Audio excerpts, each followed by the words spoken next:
Hello everyone. Today we are going to learn the next point, name its classification and some basic concepts of statistics. बघा, आज आपण लेक्चरला जे शिकणार आहोत तो पॉइंट आहे क्लासिफिकेशन अँड इट्स टाइप्स आणि काही अशा बेसिक कन्सेप्ट आपल्या स्टॅटिस्टिक्समधल्या शिकायच्या आहेत. तर पहिल्यांदा आपण शिकूयात classification of data and its type. आता मागच्या वेळेसच आपण डेटा म्हणजे काय पाहिलेलं आहे. डेटा म्हणजे काय रे, की डेटा म्हणजे information. The values of characteristics under study is nothing but the data. आता आपल्याला आज क्लासिफिकेशन बघायचं आहे.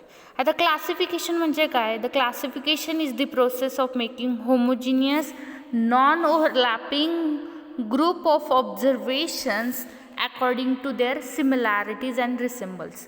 म्हणजे काय रे, क्लासिफिकेशन म्हणजे अशी एक प्रोसेस आहे की तुम्हाला कसले ग्रुप बनवायचे आहेत, होमोजिनियस आणि नॉन ओव्हरलॅपिंग. म्हणजे काय की सपोज दोन ग्रुप बनवले तुम्ही, एक्स आणि वाय ग्रुप. तर तुम्हाला ग्रुप बनवताना काय करायचं की ह्याच्यात सगळे सारखे इलिमेंट्स ठेवायचे, सारखे ऑब्जेक्ट्स ठेवायचे. वायमध्ये सारखे ऑब्जेक्ट ठेवायचे. पण एक लक्षात ठेवा की एक्समधला वायमध्ये आला नाही पाहिजे, म्हणजे नॉन ओव्हरलॅपिंग.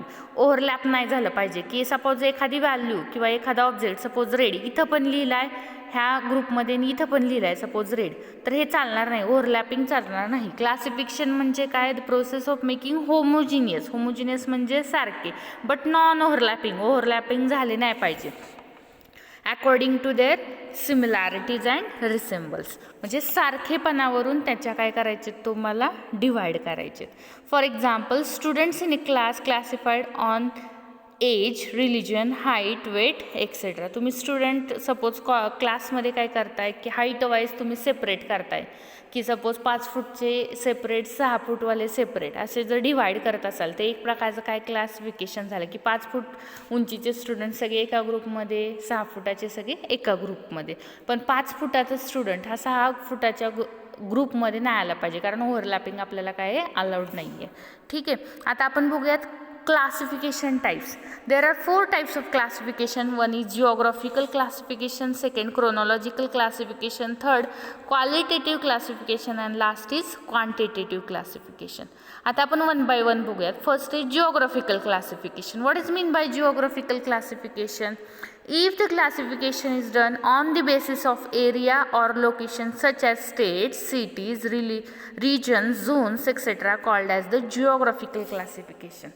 म्हणजे काय की बघा, जे क्लासिफिकेशन हे एरिया वाईज म्हणजेच location wise, for example state wise, city wise, region wise, zone wise जर डिवाईड झालेलं असेल, म्हणजे क्लासिफाईड केलेलं असेल, तर त्या क्लासिफिकेशनला म्हणायचं जिओग्राफिकल क्लासिफिकेशन.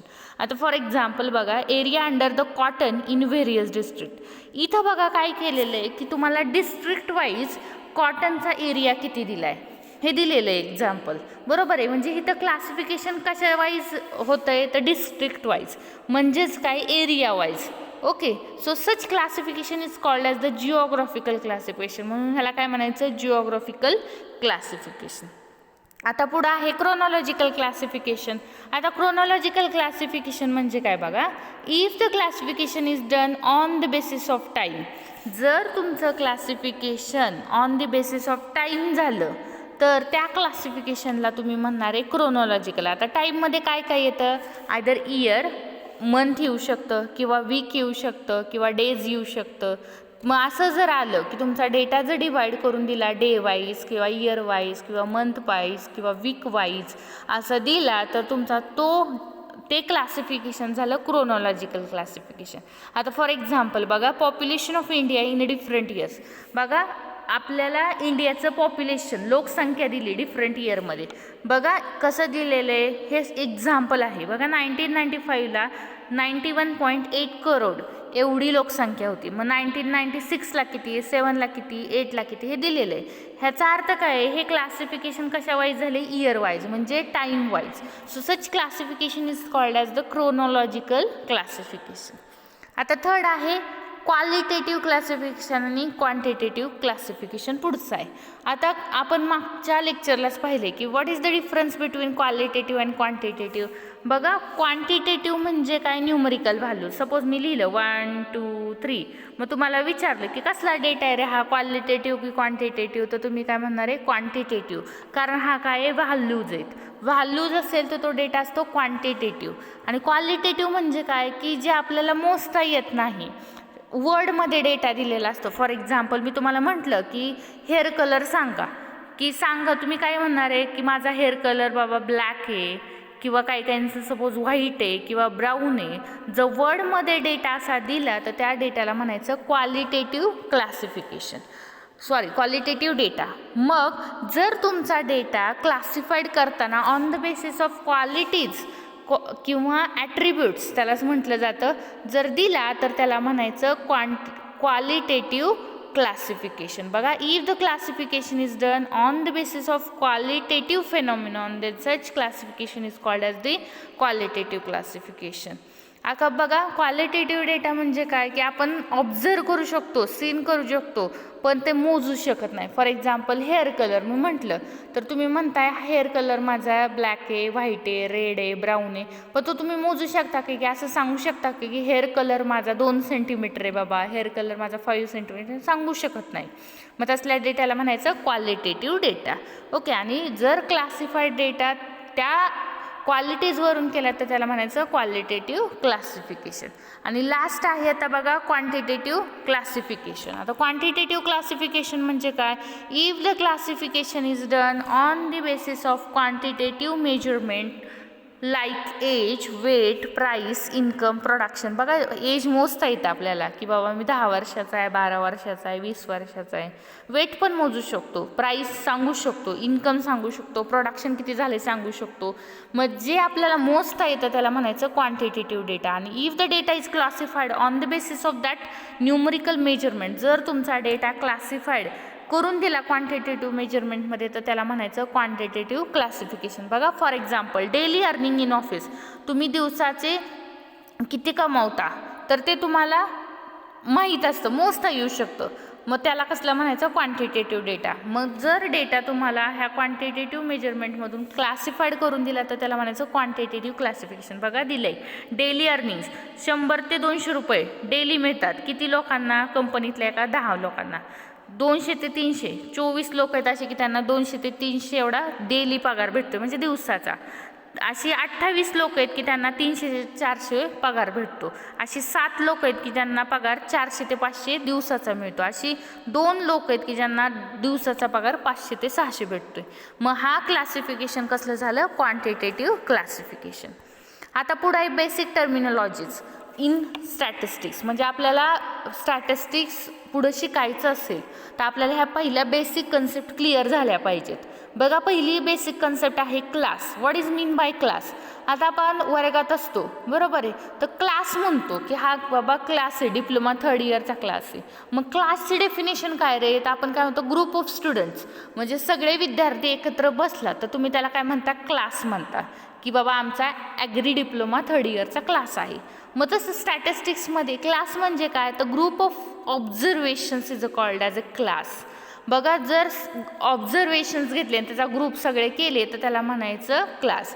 फॉर एक्झाम्पल बघा क्लास कसे लिहिले जातात 10 to 20, म्हणजे ह्याचा अर्थ काय रे, हा पहिला क्लास आहे 10 to 20, म्हणजे काय की ह्याच्यात 10 ते 20 एवढ्या व्हॅल्यू येतात. म्हणजे 10 पण असते, 11 असते, 12, 13, 14, 15, 16 अप टू कुठंपर्यंत 20. मग हे काय झालं ग्रुप ऑफ ऑब्झर्वेशन्स, ह्याच्यात 10 ते 20 एवढ्या ऑब्झर्वेशन्स आहेत, त्याचा ग्रुप आहे, त्याला म्हणायचं क्लास. दुसरा क्लास कोणता आहे रे 20 ते 30, म्हणजे त्याच्यात कोणत्या व्हॅल्यू येतात 21, 22 येतं, 21, 22, 23, 24 अप टू कितीपर्यंत येतं 30पर्यंत येतं बरोबर आहे. मग हा झाला दुसरा class. There are 2 limits of a class. कोणताही क्लास घेतला तर त्याचे 2 लिमिट्स असतात, एक असतं लोअर लिमिट आणि दुसरं असतं अप्पर लिमिट. नेहमी लक्षात ठेवा पहिलं असतं ते असतं लोअर लिमिट आणि दुसरं असतं ते अप्पर लिमिट. मग पहिल्या क्लासचं लोअर लिमिट आहे 10 आणि अप्पर लिमिट आहे 20, तसं दुसऱ्या क्लासचं लोअर लिमिट आहे 20 आणि अप्पर लिमिट आहे 30. प्रत्येक क्लासला 2 लिमिट्स असतात, एक असतं लोअर लिमिट आणि दुसरं असतं upper limit. Okay, now the second is class limits. Class limits आत्ताच बघितले काय आहे, there are 2 class limits, lower limit आणि अप्पर लिमिट. बघा आता सपोज मी तुम्हाला म्हटलं की लोअर लिमिट दिले की सपोज 2 दिले ना, अप्पर लिमिट दिले 10, तर मी तुम्हाला म्हटलं की क्लास सांगा, तर क्लास कसा असतो रे, पहिल्यांदा लोअर लिमिट असतं आणि दुसऱ्यांदा अप्पर लिमिट असतं. सो 2 आणि 10 म्हणजे क्लास काय झाला 2 to 10. This 2 observations which define A class, ह्या 2 ऑब्झर्वेशन्समुळं आपल्याला क्लास डिफाईन करता येतो, त्याला म्हणायचं क्लास लिमिट्स.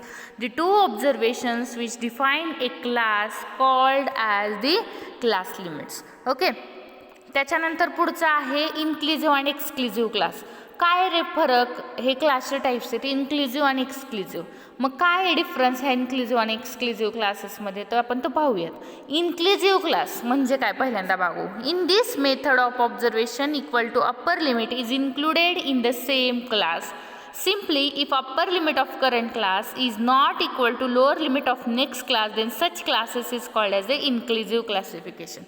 Example वरून पाहूयात की inclusive class कशाला म्हणायचं. बघा मला क्लास दिलेत सपोज 10 ते 20, 21 ते 31, 32 ते 42 असं क्लास दिलेले आहेत. मग ह्या क्लासला इन्क्लुझिव्ह म्हणायचं की एक्सक्लुझिव्ह कशावरून ठरवायचं. बघा आता पहिला क्लास आहे 10 to 20, ह्याचं अप्पर लिमिट काय आहे रे 20, आणि त्याच्यानंतर पुढचा क्लास दुसरा क्लास असतो त्याचं लोअर लिमिट बघायचं काय आहे रे लोअर लिमिट 21. हे सारखं आहे का, तर नाही आहे. जर सारखं नसेल, upper limit of a current class is not equal to the lower limit of next class, then such classes is called as the inclusive classes. बघा आता परत बघा, जर हा दुसरा क्लास घेतला तर त्याचा अप्पर लिमिट काय आहे 31, आणि पुढच्या क्लासचं काय घ्यायचं आपल्याला लोअर लिमिट. सारखं आहे का, नाही. मग ह्या क्लासेसला कसलं म्हणायचं इन्क्लुझिव्ह क्लासेस. ओके, आता बघा इन्क्लुझिव्ह क्लासेसमध्ये अजून एक लाईन आहे की if observation equal to upper limit then it is included in the same class. बघा आता सपोज मी ऑब्झर्वेशन घेतले 20, 21, 30 असे मला डेटा दिला आणि म्हटलं की तुम्ही त्या कोणत्या क्लासमध्ये ते ऑब्झर्वेशन आहे ते टाकून द्या. बघा आता 20, पहिलं ऑब्झर्वेशन किती आहे 20. आता पहिला क्लास किती दिला आहे रे 10 ते 20, दुसरा काय दिला आहे 21 ते 31, आणि तिसरा काय दिला आहे 32 ते 42. आता ही 20 व्हॅल्यू तुम्ही कोणत्या क्लासमध्ये लिहिणार, ऑब्वियस पहिल्या क्लासमध्ये, कारण पहिला क्लास काय आहे 10 ते 20 म्हणजे 20 व्हॅल्यू इथे येणार. नंतर कोण आहे रे 21, मग 21 कुठे येणार आहे, 21 कुठनं चालू होतं इथं 21 ते 31 म्हणजे 21 कुठे लिहिणार आहे इथं. नंतर 30 कुठं लिहिणार आहे इथंच, कारण क्लास कोणता आहे 21 ते 31, आणि 32 ते 42मध्ये कोण येणार आहे का, नाही, कारण नाही आहे व्हॅल्यू.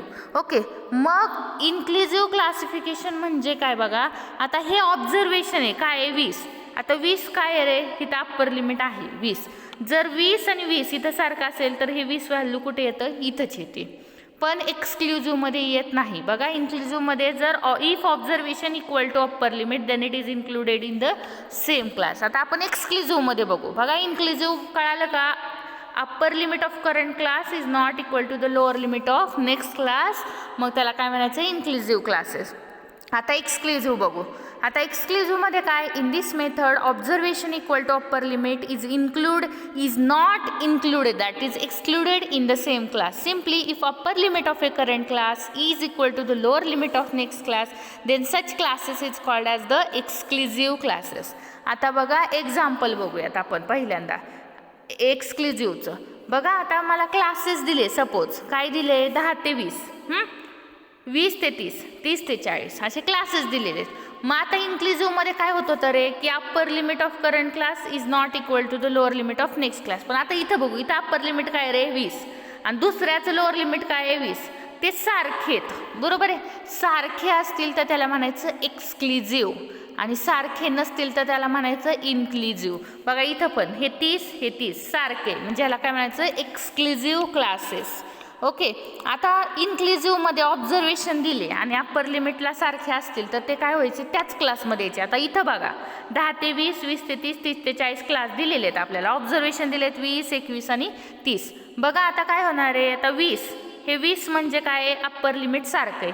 मग हे 20 if observation equal to upper limit then it is not included in this class, it included in the next class. मग लक्षात ठेवा की 20 कुठं लिहायचं आहे पुढच्या क्लासमध्ये, कारण का बघा इथं पण 20 आहे, इथं पण 20 आहे, पण हा आता हे जे ऑब्झर्वेशन 20 आहे ते इथं न लिहिता कुठं लिहायचं आहे तुम्हाला खालच्या क्लासमध्ये. आता बघा पुढचं आहे 21. 21 कुठे येणार आहे? 20 ते 30मध्ये. हां इथं ठीक आहे.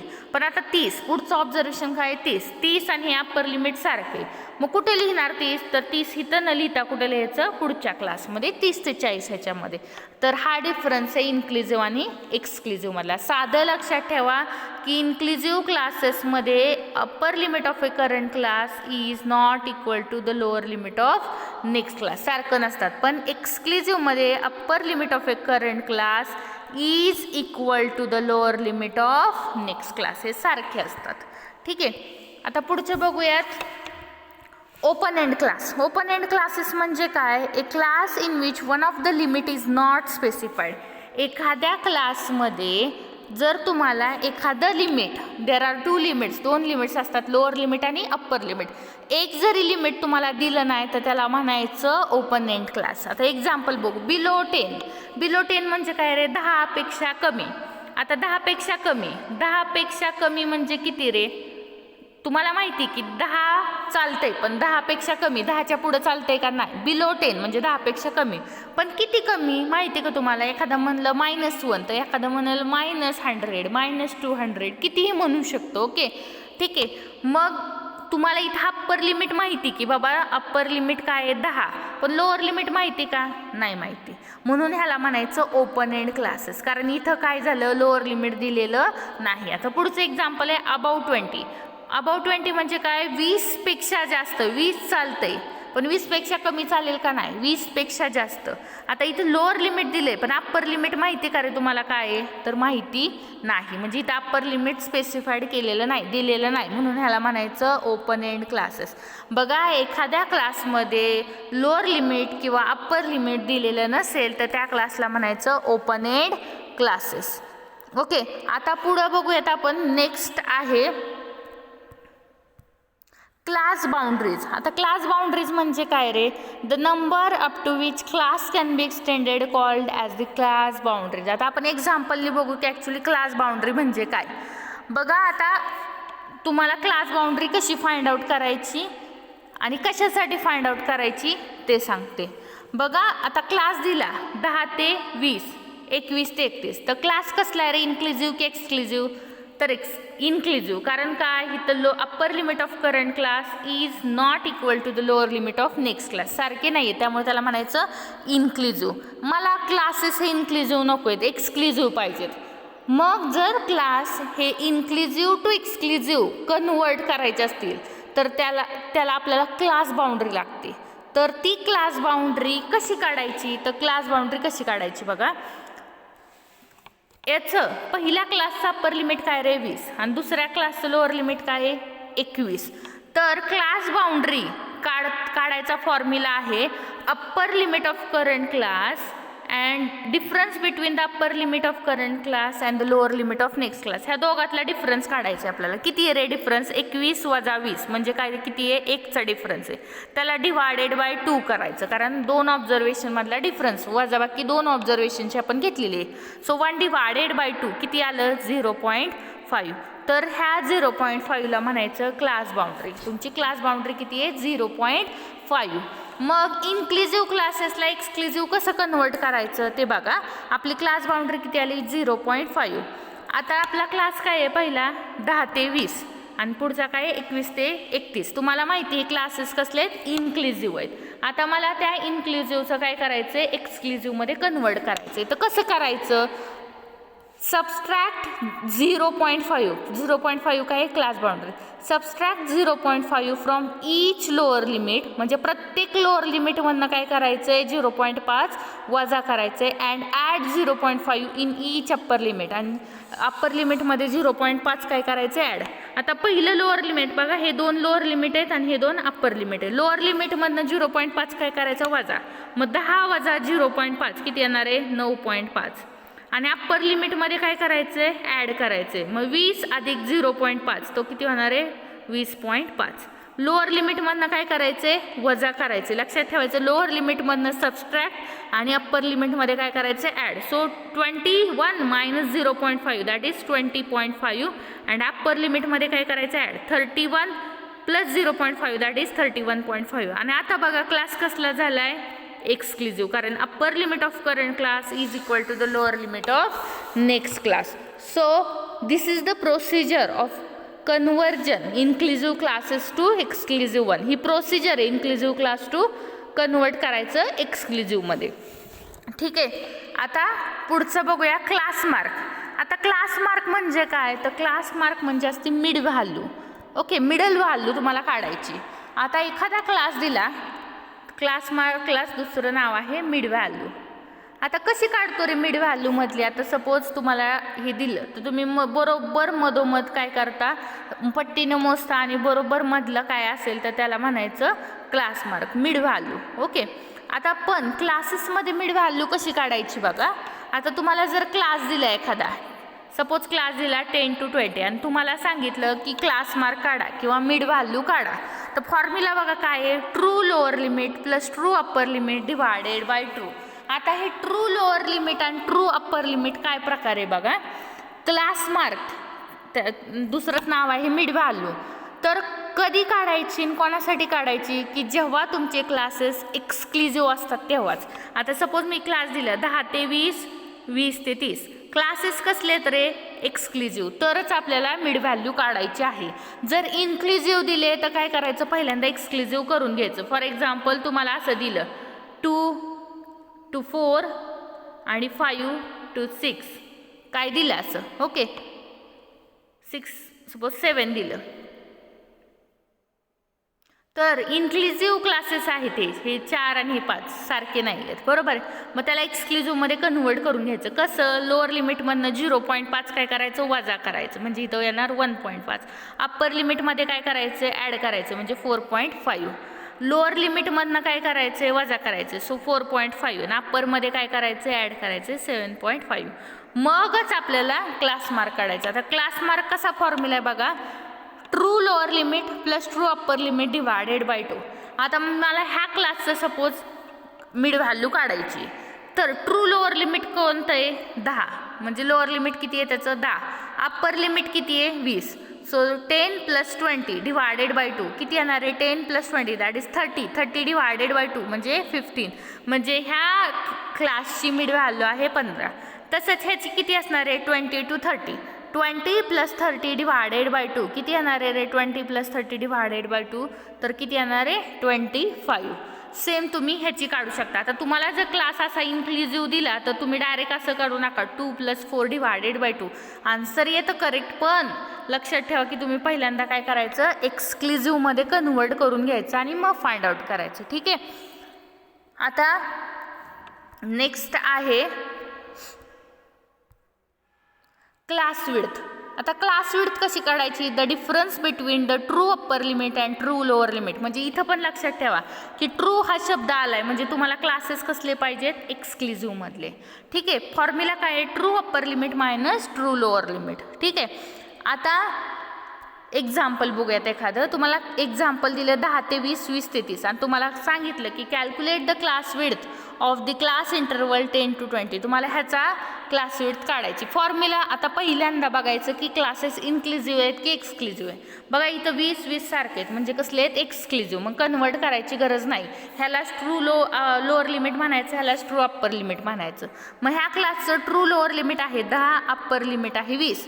मग आपण काय करायचं, क्लास विड्थचा फॉर्म्युला काय आहे, true upper limit minus true lower limit. Upper limit किती आहे रे, तर 20 आहे. लोअर लिमिट किती, 10 आहे. मग 20 - 10 20 - 10 दॅट इज 10. म्हणजे इथं क्लास विड्थ किती आली, 10. आता पुढचं एक्झाम्पल बघा. असं दिलं की 10 to 20, 21 to 31, 32 to 42.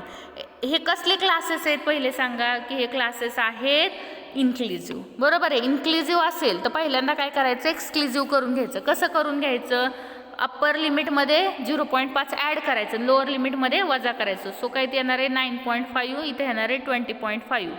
खाली लोअरमधनं वजा करायचं, 20.5 31.5. खाली काय आहे 32 मायनस 0.5, सो 31.5 to 42.5. मग आता तुम्हाला 21 ते 31 ह्या क्लासचा काय करायला लावला आहे, क्लास इंटरवल काढायला लावला आहे, सॉरी क्लास विड्थ काढायला लावली आहे. मग फॉर्म्युला काय आहे, true upper limit minus true lower limit. 31.5 minus 20.5 formula टाकायचं, तर उत्तर किती आलं 11. म्हणजे तुमची क्लास विड्थ त्या क्लासची किती आहे 11. ठीक आहे. आता पुढं आहे फ्रिक्वेन्सी. फ्रिक्वेन्सी म्हणजे काय रे, की number of observations in a class called as the frequency.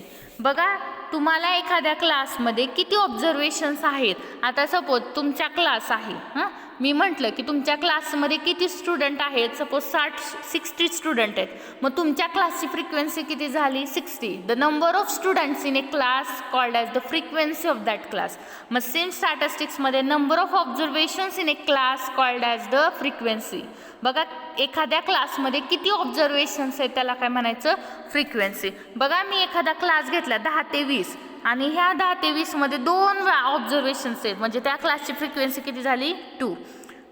20 to 30 मध्ये 4 ऑब्झर्वेशन आहे, मग ह्या क्लासची फ्रिक्वेन्सी किती झाली 4. आणि लास्ट क्लासची फ्रिक्वेन्सी किती आहे 7.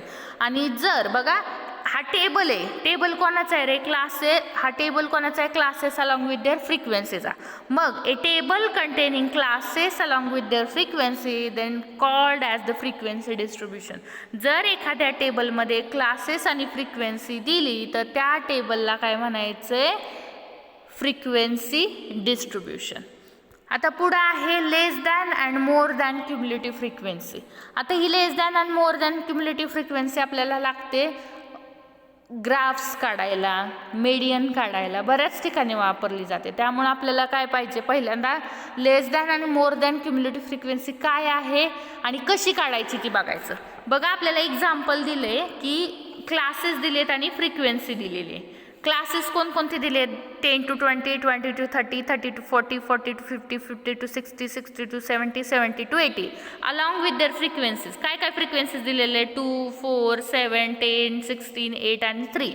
ओके. आता बघा फ्रिक्वेन्सी टोटल फ्रिक्वेन्सी ह्या सगळ्यांची बेरीज केली तर ती नेहमी कॅपिटल एननी डिनोट केली जाते. लक्षात ठेवा total frequency is denoted by capital N. आता ही कॅपिटल एन सगळ्याची बेरीज केली तर ती किती येते 50. ओके. आता लेस दॅन क्युम्युलेटिव्ह फ्रिक्वेन्सी आणि मोर दॅन क्युम्युलेटिव्ह फ्रिक्वेन्सी कशी काढायची ती बघा. आता LCF म्हणजे लेस दॅन क्युम्युलेटिव्ह फ्रिक्वेन्सी आणि MCF म्हणजे मोर दॅन क्युम्युलेटिव्ह फ्रिक्वेन्सी. कशी काढायची पहिल्यांदा LCF बघा. What is the first frequency value. पहिली फ्रिक्वेन्सीची व्हॅल्यू काय रे 2. मग 2 right down as it is. LCF काढताना पहिली फ्रिक्वेन्सीची व्हॅल्यू आहे तशी लिहायची 2. मग इथली LCF व्हॅल्यू आणि दुसरी फ्रिक्वेन्सी व्हॅल्यू ॲड करायची 2 आणि पुढची फ्रिक्वेन्सी व्हॅल्यू काय 4. 2 + 4 किती येणार आहे 6. मग पुढची कशी काढायची 6 + 7 किती येते 13. Then 13 + 10 that is 23. 23 + 16 that is 39. 39 + 8 that is 47. Then 47 + 3 that is 50. ही 50 आणि 50 सेम आली की समजायचं आपलं उत्तर बरोबर आहे. आता LCFला काय केलं पहिली व्हॅल्यू आहे तशी लिहिली. देन 2 + 4 6, 6 + 7 13, 13 + 10 23, 23 + 16 39, 39 + 8 47, 47 + 3 50. आता ही झाली LCF. MCF एकदम त्याच्या अपोजिट आहे. LCFमध्ये काय करतो पहिली फ्रिक्वेन्सी व्हॅल्यू आहे तशी. MCFमध्ये काय करायची शेवटची फ्रिक्वेन्सी व्हॅल्यू आहे तशी लिहायची 3. मग परत काय करायचं 3 + 8 11. 11 + 16 that is 27. Then 27 + 16 that is 37. 37 + 10 that is 44. 44 + 7 that is 48. 48 + 4 that is 50. मग ही 50 आणि ही 50 तुमची सारखी आली म्हणजे बरोबर आहे. ही झाली less than and more than cumulative frequency कशी काढायची ती बरं का. आता डेफिनेशन काय रे लेस दॅन आणि मोर दॅन क्युम्युलेटिव्ह फ्रिक्वेन्सीची बघा. लेस दॅन क्युम्युलेटिव्ह फ्रिक्वेन्सी म्हणजे काय the number of observation less than upper limit of a class called as the LCF. आणि मोर दॅनची काय आहे the number of observation more than or equal to lower limit of a class called as the LCF. बघा पहिली LCFची value किती आली रे तर तुमची LCFची व्हॅल्यू पहिली आली 2. बघा डेफिनेशन काय सांगते the number of observations less than upper limit of a class. आता पहिल्या क्लासचा अप्पर लिमिट काय आहे 20. बघा LCF पहिली किती 2 म्हणजे ह्याचा अर्थ काय होता असे 2 ऑब्झर्वेशन्स आहेत की जे 20 पेक्षा कमी आहेत. म्हणजे तुमच्या डेटामध्ये असे दोन ऑब्झर्वेशन आहेत की ते 20 पेक्षा कमी आहेत. आता पुढचे LCF किती आहे 6 म्हणजे ह्याचा अर्थ काय होता असे 6 ऑब्झर्वेशन आहे की जे 30 पेक्षा लहान आहेत. ओके, बघा डेफिनेशन परत एकदा. The number of observation less than upper limit of a class. Okay, आता पुढं मोर दॅन आहे. मोर दॅनची डेफिनेशन काय आहे? The number of observation more than or equal to lower limit of a class. बघा इथं किती आहे? पहिली LCM 50, म्हणजे असे 50 ऑब्झर्वेशन्स आहेत की जे लोअर लिमिट किती आहे? 10 पेक्षा जास्त व्हॅल्यू आहे त्याची. ओके, म्हणजे असे 50 ऑब्झर्वेशन आहेत की ते मोर दॅन किंवा इक्वल टू लोअर लिमिट आहेत. ओके, इथं किती? 48, म्हणजे असे 48 ऑब्झर्वेशन्स आहेत की जे 20 पेक्षा मोठे आहेत किंवा 20 आहेत, 20 किंवा 20 पेक्षा मोठे. पुढं काय आहे? 44. असे 44 ऑब्झर्वेशन्स आहेत की जे 30 किंवा 30 पेक्षा जास्त आहेत. मग ही कन्सेप्ट काय झाली? लेस दॅन आणि मोर दॅन. मग आज आपण काय काय शिकलो? क्लासिफिकेशन शिकलो, त्याचे टाईप शिकलो आणि काही थोड्या बेसिक कन्सेप्ट ज्या स्टॅटिस्टिक्समध्ये वापरल्या जातात त्या आपण शिकलेलो आहे. आता आपण पुढच्या लेक्चरला डायग्राम्स आणि ग्राफ्स कसे ड्रॉ करायचे, त्याचा यूज काय हे आपण शिकणार आहोत. थँक्यू.